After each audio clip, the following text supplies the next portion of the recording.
இன்றைக்கான தேவனுடைய வார்த்தை இடைவிடாமல் நம்பு. ஓசியா 12ஆம் அதிகாரம் 6ஆம் வசனம் சொல்லுது, இப்போதும் நீ உன் தேவனிடத்தில் திரும்ப, தயவையும் நியாயத்தையும் கைக்கொண்டு இடைவிடாமல் உன் தேவனை நம்பிக்கொண்டிரு. இந்த வசனத்துல அழகா சொல்லப்பட்டிருக்கு, எங்களுடைய தேவனை நாங்கள் இடைவிடாமல் நம்பிக்கொண்டிருக்க வேண்டும்.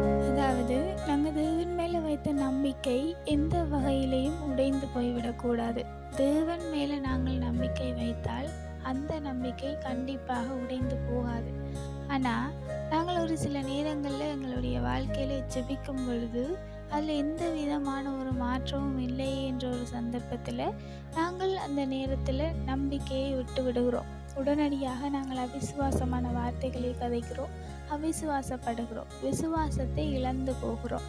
ஆனால் இதில் சொல்லுது, இடைவிடாமல் உன் தேவனை நம்பிக்கொண்டிரு. நீங்கள் எப்பொழுதும் தேவனிடத்தில் திரும்பி தயவையும் நியாயத்தையும் கை கொள்ள வேண்டும். தேவனுடைய கற்பனைகள், எங்களுக்கு தேவன் சொன்னதான தயவுகள், நியாயங்களை நாங்கள் கை கொள்ளுகிறவர்களாக இருக்க வேண்டும். அப்படி தேவனுடைய வசனத்தையும் அவருடைய தயவையும் நியாயங்களையும் கை கொண்டு தேவனை இடைவிடாமல் நம்பிக்கொண்டிருக்கும் பொழுது அவருடைய வேளையில், அவருடைய காலத்தில் அவர் எங்களுடைய தேவைகள், விண்ணப்பங்கள், ஜெபங்களுக்கான பதிலை தர போதுமானவராக இருக்கிறார். ஆனால் நாங்கள் அப்படி செய்கிறதில்லை. இடைவிடாமல் தேவனை எப்பொழுதும் நம்பிக்கொண்டிருக்கிறதில்லை.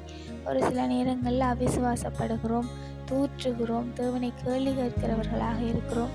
அப்படி அல்லாமல் இடைவிடாமல் அவரை நம்பிக்கொண்டிருந்தால் கண்டிப்பாக அவருடைய வேளையில் அவர் எங்களுக்கு அந்த காரியத்தை செய்து தருவார்.